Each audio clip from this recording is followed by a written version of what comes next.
fantasy short stories. Star Status by Zelda C. Thorne.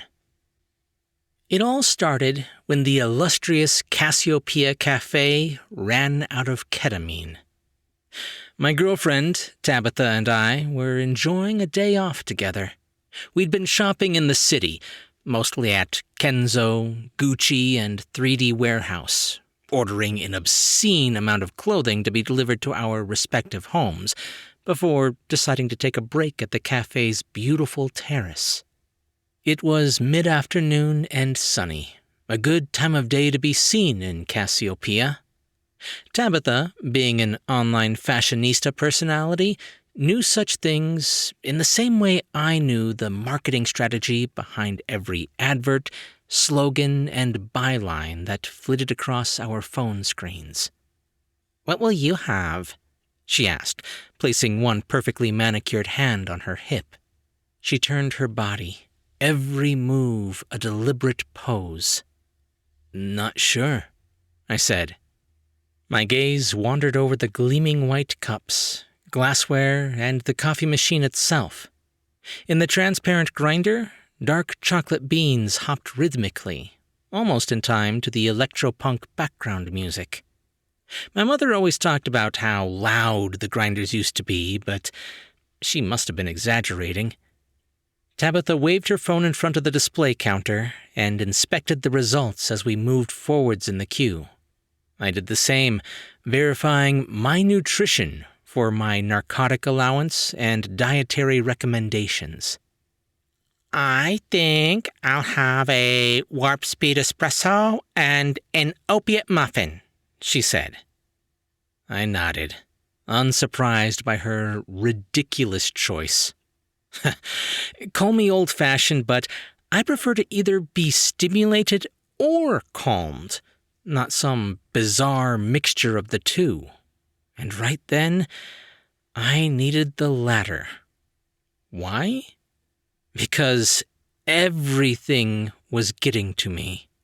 The enforced serenity of my own face, the too quiet peace of the clothing stores we had visited, the languid body language of every single person in the cafe, Tabitha's tinkling laugh that I listened to her practice in the bathroom, no doubt throwing her head back just so, analyzing the precise angle that made her pearlescent teeth catch the light.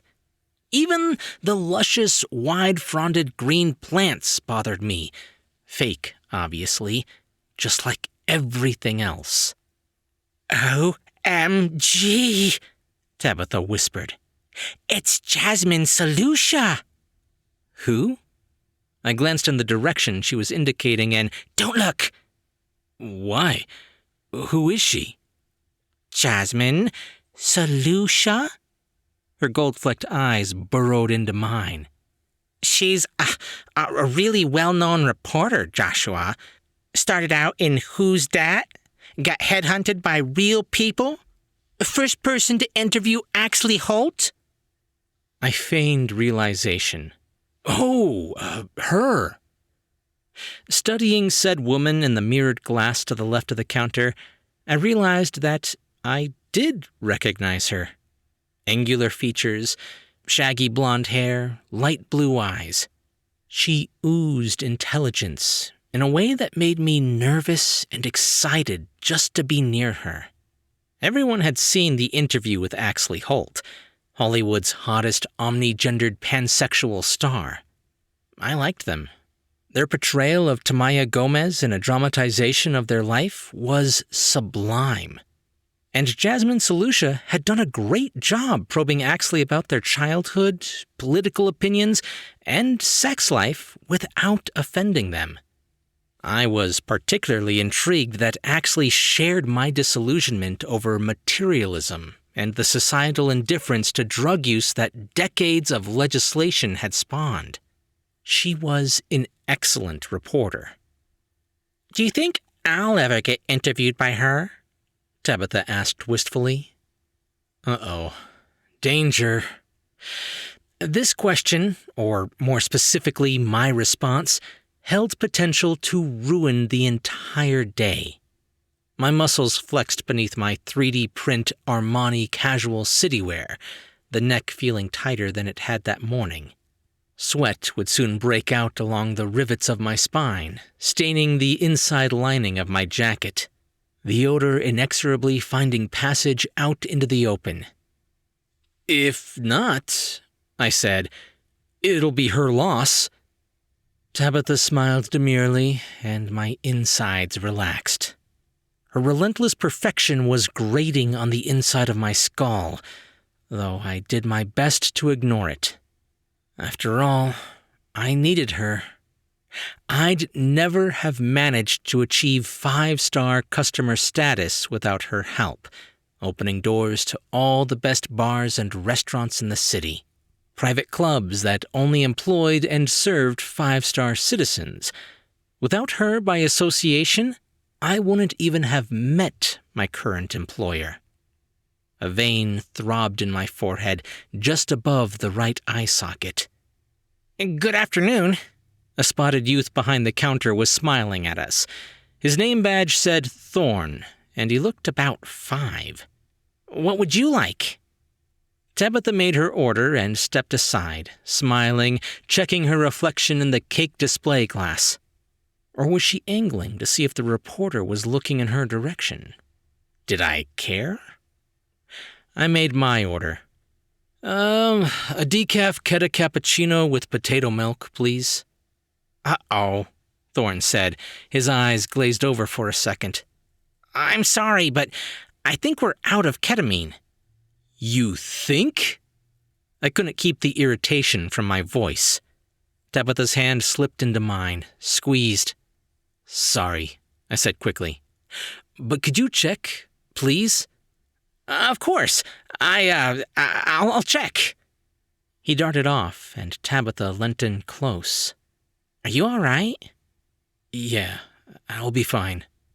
"This is my favorite coffee house, Joshua." I nodded, clenched my buttocks, smoothed the lines of my face into a mask of contentedness.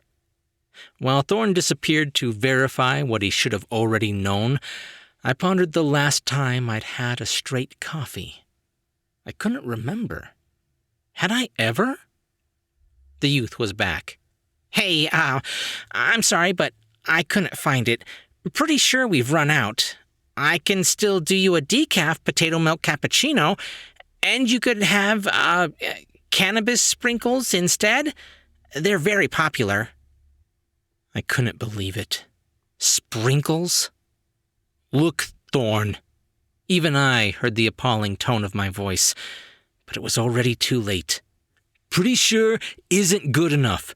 You either have it or you don't." The bones of my knuckles ground together beneath Tabitha's grasp. I ignored her. I raised my voice the teensiest bit. "You either have it or you don't." That was when I realized everyone within a 4-meter radius had stopped talking.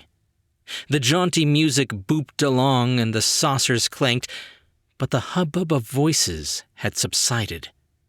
A woman of about my mother's age with a suitably grave expression suddenly appeared by the boy's right shoulder, her white hair poofed out in a flawless halo, radiating authority. "Is there a problem here?" she asked, brown eyes wide with concern. "My name is Abby. I'm the manager. May I help?" "Thank you, Abby," I said, slow, calm. "I would like a Keta cappuccino, and this young man doesn't know whether or not you have any." Thorne turned to his boss. "I said we didn't have—" I opened my mouth to argue, but Abby beat me to it, her voice pacifying as she addressed me. "I'm afraid he's right. We don't have it, sir." Thorne smiled at me. A vicious twitch of his lips, and I imagined what it might feel like to punch him in the face. Abby continued. "As I believe my colleague here suggested, we do have cannabis sprinkles. Or, if that is not to your taste, We have the more traditional chamomile tea, which is very relaxing. Her gaze took on a ponderous quality that I did not appreciate. We also have opiate muffins. Oh, those are so lovely, Tabitha chimed in, earning herself a sympathetic smile from Abby, whose warmth evaporated when she turned back to me. What would you like? I forgave her the chamomile tea slur, but only because she reminded me of my mother. I'll have the cannabis sprinkles and an opiate muffin, please. Blueberry? Thorne asked, his shit-eating grin getting wider by the second. Yes, I said. I paid and hesitated by the counter. Tabitha was already threading her way out to the terrace, but damage control was definitely required. A little desperate, I said, I'm sorry if I was a little short with you there, Thorne. It's all right, he said. Enjoy your coffee. Thank you very much. I found Tabitha in the shade of an artificial paradise palm tree, index finger flicking over her phone. Once I'd sat down, she sighed. We need to talk. I know. I've been feeling a bit tense lately, and work is a bit tense. She made the words sound like individual slaps. That, she said, lifting her chin towards the counter, was unacceptable. The drinks arrived, brought by a bubbly, red-haired girl dressed in the cafe's black star-studded uniform. I reached out to take the tray and knocked her off balance. Half my cappuccino slopped over the edge and slid down to pool in the saucer. The waitress gasped, apologized, asked if I wanted another one. I said no and waved her away. Tabitha's green eyes flashed. What? I can't do this anymore. You're not dumping me, are you? I almost laughed, but then stopped. She stared, silent. Are you? I repeated. Don't get me wrong, Joshua. It's been great, but... Hang on. We've been together 3 years. We're a good couple. Everyone thinks so. Life coach says that if I want to get anywhere professionally, I need to take everything seriously, and that includes my love life. You're breaking up with me because life coach told you to? It's more than that. We're not moving forward. I seem to remember asking you to move in with me, but you didn't want to. She clicked her tongue. You're bad at your job. Don't look at me like that. You are. I got you that job, introduced you to the right people, and you're supposed to be a marketing executive. Current social trends? And you don't even know who Jasmine Solutia is. It's embarrassing. What story is top of your newsfeed? What does it matter? I bet it's job adverts, personality tests, articles about how to land your dream career. Well, am I warm? Hardly. The Arctic had nothing on her. Okay, I admit I'm not in love with my job. It's not a crime. I leant forward, put my elbows on the table. Do you ever think sometimes that what we do is a little superfluous? No. Well, I've been thinking that when I'm old and looking back on my life, I want to feel like I've accomplished something worthwhile, Like I've made a difference. You've been reading poetry again. Also not a crime. You're an emotion junkie, she said. And I can't deal with it anymore. I've decided that I'm only going to associate with and date 5 stars. I am a 5-star. Tabitha rolled her eyes and held up her phone so the screen faced me. My profile was there. Joshua Hopper, 32, customer rating 3.9. I shook my head. There must be some mistake. It was 5.2 this morning. Scroll down, she said. The screen began moving, displaying my most recent ratings. My mouth dried up. 3 stars. Another 3. 2. That was 3D Warehouse. They must have heard me commenting on the shipping fee. And finally, the nail in my ratings. Cassiopeia Cafe gives Joshua Hopper 1 star. Condescending, rude, and borderline menacing. #1 star. #be kind. #bad ratings. 1 star? I said it out loud, making Tabitha suck air through her teeth. Come on, this isn't fair. And how do you know so fast? Do you check my profile every 5 seconds? I am a professional. I get alerted if any of my contacts fall below 4-star status. She leant back, sipping her coffee and tapping her metallic nails upon the porcelain. The noise drummed directly into my brain. The surrounding tables had gone conspicuously quiet, and the spot between my shoulder blades itched. This isn't fair, I said again. Tabitha shrugged. You could appeal, but plenty of people saw it. What is that supposed to mean? The waitress reappeared and deposited a small slice of golden cake with white icing in front of Tabitha, who slid it towards me. Here, she said. Lemon drizzle with Prozac-infused icing. I've been told it takes the edge off rejection. I stared, fury boiling in my gut as Tabitha gazed up at the blue sky, the surrounding plant life, her coffee cup. She took another sip and still didn't meet my eyes. I slammed my open palm on the table, making the saucers jump. She froze, eyes wide, with a trace of a smile on her lips. An enormous shadow fell over me. The darkness belonged to the doorman. His hand was up by his ear, triggering some alert that would put me on facial recognition for sure.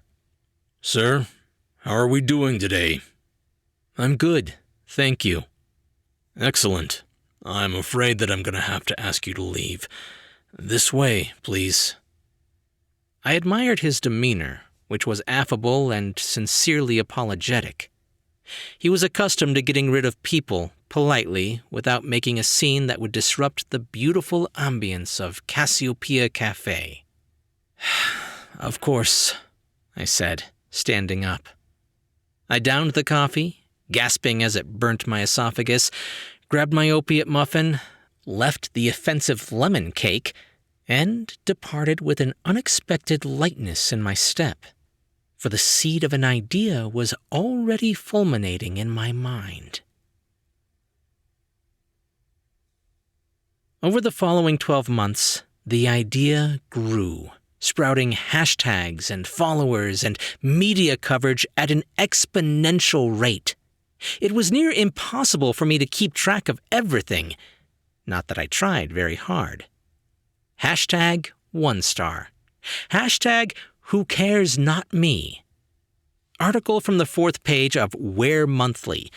Controversial Supernova Cafe opens, and for those who've been living under a rock, its USP is that it doesn't rate its customers. At all. Critics give it 3 months. Headline from The Star. Who is Joshua Hopper, and why should we care? 2 months later, a paparazzi image of Axley Holt leaving infinity beyond with one arm slung over my shoulders threatened to break the internet. I gave no comment. Headline from Pentagonal News, business column. Supernova Cafe's Joshua Hopper, pioneer of a new subculture or deranged emotion junkie? Hashtag emotion junkie. Hashtag Joshua Hopper. Hashtag bad mood. Front page of Real People. A monochrome photo of Mr. Hopper delivering his trademark brooding stare. Full article on page 7. Excerpt from said article. Supernova Cafe, famously frequented by Axley Holt, solely employs 1- and 2-star citizens, giving them a place to call home within society, and in some cases, enabling them to achieve higher star statuses later in life. Former employees have described Mr. Hopper as benevolent, kind, and in more than one case, their savior. Mr. Hopper, hashtag smile if you want to, hashtag bad mood, hashtag who cares not me, recently nominated as the sexiest man alive by Who's Dat magazine, talks to real people. Jasmine Salusha has the exclusive. Mr. Hopper, you're quite the oxymoron, instigator of hashtag who cares not me, and yet you have a 5-star rating. Oh, yes, but I'm sure most of those votes were made ironically. Perhaps. So, do I have to be in a bad mood to visit Supernova Cafe? No, not at all. My ethos is that you don't have to pretend. We won't rate you. You won't get a 1-star from us because you weren't smiling. Doesn't that encourage people to be unpleasant? It happens, but less than you'd think. Most people get it. It's a safe place. Wouldn't you like to be able to go out for a drink or a meal without worrying about how you'll be scored? I can see the attraction. It is all about appearances these days. Isn't it always? I have to ask, is it true that you have anger management cubicles complete with punching bags behind tinted glass? You'll have to come and see for yourself. I may just do that. Wonderful. Do you think your friendship with Axley Holt has helped your business? Undoubtedly. Axley has been very supportive. They share my view of the star system. Which is? That it should be abolished. We are nuanced, complicated individuals. I am much happier since I stopped paying attention to it. And is there a romantic connection between yourself and Axley? It is one of our most frequently asked questions. And I believe the most frequently asked question is whether or not that is an engagement ring in your left ear, Miss Salusha. I am interviewing you, Mr. Hopper. Sorry, I couldn't resist. To answer your question, I don't disclose my romantic relationships online. But do you have relationships? Oh, yes, but I am, how can I put this? Romantically offline. No photos, no ratings, only reality. Fascinating. Hashtag only reality. Hashtag hot for Hopper. Hashtag romantically offline. It was exactly 2 days after the interview came out in Real People that Tabitha graced Supernova Cafe with her presence. I couldn't quite believe she was on my dating history. She was so glossy. All her ex-partners had given her at least a 4. I tried to give her a 2, but she had it removed 20 seconds later. Good afternoon. What a pleasant surprise, I said, not entirely sure if I meant it. What can I get you? Joshua? She looked appraisingly at me. You're doing very well for yourself. If you say so. Jasmine Salusha gave you 5 stars. 5! Your front page of Who's Dat, and you're a hashtag. Oh, I said. You saw that, did you? You've really changed it around. She considered me for a moment with those cat's eyes of hers, calculating. How did I ever find this woman attractive? I'm impressed, she continued. Our relationship will now be beneficial to both of us. I coughed. Our relationship? Yes, as long as you behave, obviously, I'll allow it. Tabitha, I said, don't get me wrong, but you're not my type anymore. She laughed, a mirthless, practiced falsetto. But then she saw my face and stopped. "You're not serious." "Actually, I am. Now, what would you like? Warp speed espresso was your thing, wasn't it?" She spluttered incomprehensibly. "You're turning me down?" "I'm afraid so." I gave her my finest sympathetic look and gestured towards the cake stand. "May I suggest a slice of Prozac-infused lemon drizzle? It can really take the edge off, or so I've been told."